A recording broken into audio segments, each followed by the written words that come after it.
Hello everyone, অনেক অনেক স্বাগত জানিয়ে আজকে একটা নতুন ব্লগ শুরু করছি। এর আগের দিন যখন দেখলেন মালবাজার থেকে আমরা খেয়ে দিয়ে বেরোচ্ছি, তখন অনেকটা সময় হাতে ছিল। তাই ভাবলাম বাড়ির দিকে না গিয়ে একটু বিন্দু ঝালংটা ঘুরে আসলে কেমন হয়। তাই যেমনটা ভাবা তেমনটাই কাজ। গাড়ি ঘুরিয়ে আমরা রওনা দিলাম বিন্দু ঝালংয়ের উদ্দেশ্যে। এখান থেকে কেটে যেতে হবে। আর আমাদের কিন্তু ধারণা ছিল রাস্তার অবস্থা ভীষণই ভালো, কারণ এর আগের অভিজ্ঞতা খুব ভালো ছিল। কিন্তু ধীরে ধীরে আমাদের কিন্তু ভুল ভাঙতে থাকে।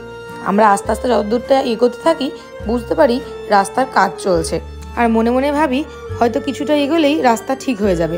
কিন্তু অনেকটা চলে যাওয়ার পরেও যখন দেখি রাস্তার অবস্থা খুবই খারাপ এবং পুরোটাই অফরোডিংয়ের মতো অবস্থা, পুরো রাস্তায় নতুন করে কাজ হচ্ছে, তখন আমরা ডিসিশন নিই কিছুটা এগিয়ে যে আমরা আর বেশি দূর যাব না।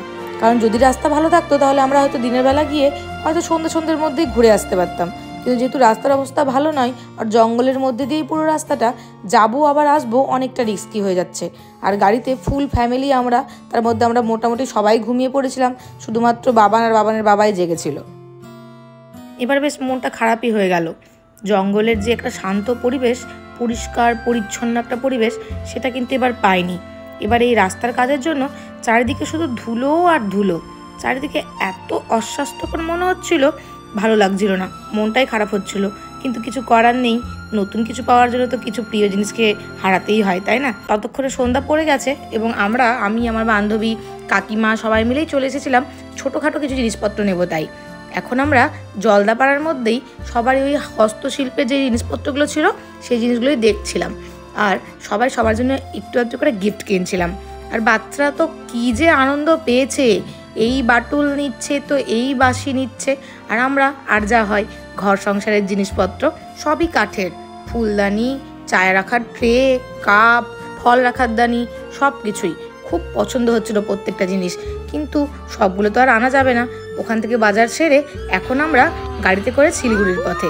আর সেদিন ছিল বিশ্বকাপের কিছু একটা ম্যাচ, ব্যাস আর কোথায় যায়, সবাই মিলে গাড়িতে চিৎকার করতে করতে করতে করতে খুব মজা করতে করতে বাড়ি ফেরা। দিনটাই ওইরকম, তাই না? সবার ঘরেই হয়তো এরকম সিচুয়েশনই ছিল, সবাই যে যেখানেই পারছিল কিন্তু খেলা আর খেলা নিয়েই ব্যস্ত ছিল।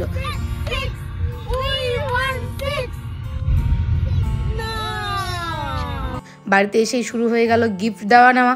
এটা আমার বান্ধবী আমাকে গিফট করেছে, বেশ ফল রাখার ট্রে, ওরও একটা আছে, আমাকেও সেম জিনিস একটা গিফট করেছে।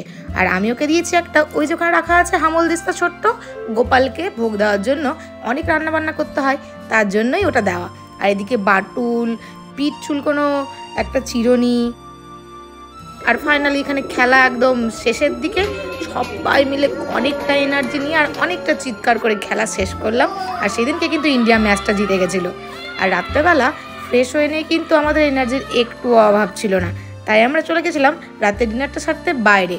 আর তন্নিরা কিন্তু এখানে প্রায়ই যাই, আমরা গেছিলাম মিন্টে। যারা শিলিগুড়িতে থাকেন বা যারা গেছেন এর আগে তারা হয়তো জানেন। আর ওখানে নাকি খুব ভালো গান হয়। অভিজিৎদা বলছিল রায়গঞ্জেরই আমাদের এক ভাই ভীষণ সুন্দর গান করে ওখানে। তো চলুন আপনারাও শুনুন আর আমরাও একটু শুনি।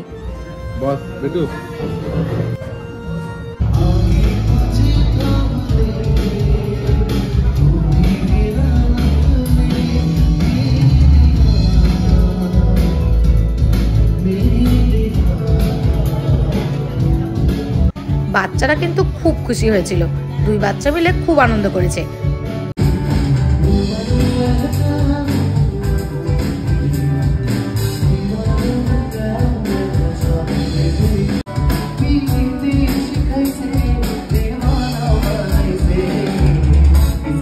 আর এদিকে আমরা গান শুনতে ব্যস্ত, আর সঙ্গে দিয়েছিলাম কিছু মকটেলের অর্ডার আর বাচ্চাদের জন্য স্মুদি। সত্যি কথা বলতে আমরা ভাবতেই পারিনি এমন একটা সুন্দর সন্ধে আমরা কাটাবো সবাই মিলে। সত্যি সবাই মিলে দেখুন গানে কিন্তু আমরা ব্যস্ত হয়ে পড়েছি, যে যার মতো করে লিপ মিলাচ্ছি আর মন মুগ্ধ হয়ে তাকিয়ে আছি আর গান শুনছি। সত্যি ভীষণ ভালো লাগছিল অনেক দিন পর এরকম একটা সময় কাটিয়ে।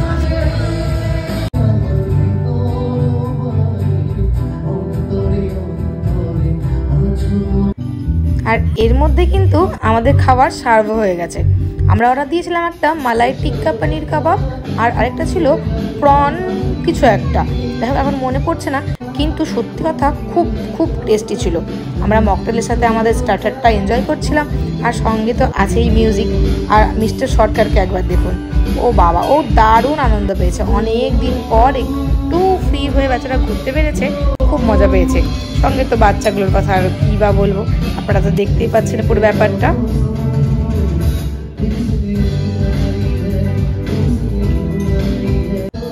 এখানে খাবারগুলো একটু কস্টলি হলেও খেতে কিন্তু দুর্দান্ত ছিল।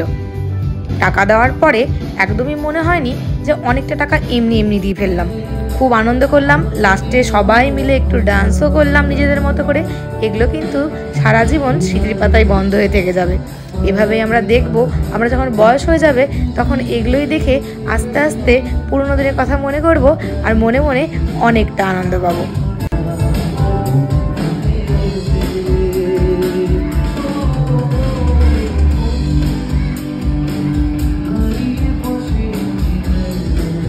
অনেকদিন পরে কিন্তু দুই বান্ধবী আমরা ডান্স করতে ছাড়িনি।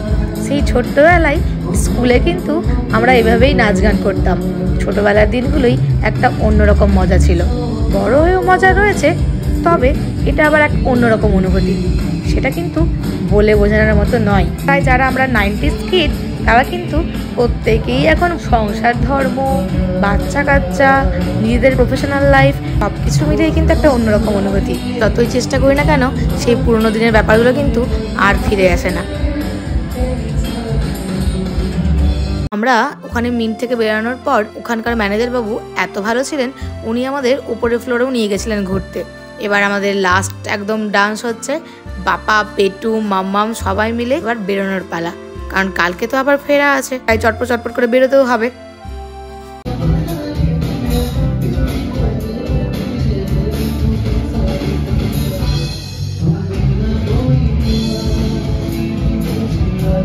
এখানে অভিজিৎ দা, তন্নি আর আমি লাস্ট।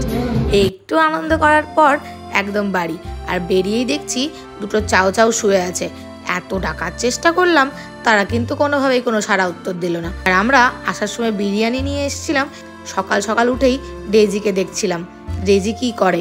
বাড়িতেও যখন ও একা থাকে খুব মন খারাপ করে, কিন্তু কিছু করার নেই। যারা ফাড়ি বেবির প্যারেন্টস, সব জায়গায় সব সময় ওদেরকে নিয়ে যাওয়া সম্ভব হয় না, তাই বাড়িতে ওর সাথে একটু কথা বলছিলাম। আর আমাদের যে মাসি ছিল, সেই মাসি কিন্তু ওর কাছে ছিল সবসময় ওর যত্ন নেওয়ার জন্য। আর আমরা ক্যামেরার মাধ্যমেই যখন ইচ্ছা হয় তখন কিন্তু ওর সাথে কথা বলতে পারি। ওকে আমরা এপার থেকে ডেইজি ডেইজি করে ডাক দিই, আর ও কিন্তু যেখানেই থাকুক না কেন বাড়িতে ছুটতে ছুটতে সেই ক্যামেরার সামনে এসে বসে পড়ে। বেশ মজার না ব্যাপারটা। এইবার সকালবেলা আমরা বেরিয়ে পড়েছি খাওয়া দাওয়া সেরে, আর এখন চা বাগানে আমি আর আমার ছেলে দুজনেরই অনেক দিনের ইচ্ছে ছিল একটু চা বাগানকে খুব হাতের কাছে কাছ থেকে দেখব। চা বাগানে শুনেছি অনেক লেপার্ডের বাচ্চাও মাঝে মধ্যে পাওয়া যায়। কচি কচি চা পাতা তুলে দেখছিলাম, আমরা যেই চাটা খাই আর এই চায়ের কি সেম গন্ধ? জানি জানি, পুরো ব্যাপারটাই জানি, কিন্তু তবুও একটু মাঝে মধ্যে বাচ্চাদের সাথে বাচ্চার উত্তরগুলো দিতে দিতে বাচ্চা হয়ে যেতে ইচ্ছে করে। এখানে দেখুন, প্রাণ খোলা একটা সবুজ জায়গা, আর সেখানেই কিন্তু আমি আর আমার ছেলে দুজনেই দৌড়াদৌড়ি করছিলাম। তার মধ্যে অনেক ফটো সেশন হলো, সবাই মিলে প্রচুর ফটো তুললাম, আর তারপরেই রওনা দিলাম বাড়ির দিকে অনেকটা আনন্দ এবং অনেকটা ফ্রেশনেস নিয়ে। তো এইভাবেই আমাদের ব্লগটা আজকে শেষ করলাম। আবার যখন ঘুরতে যাব তখন কিন্তু আপনাদের সাথে নতুন নতুন অভিজ্ঞতা আবার শেয়ার করব।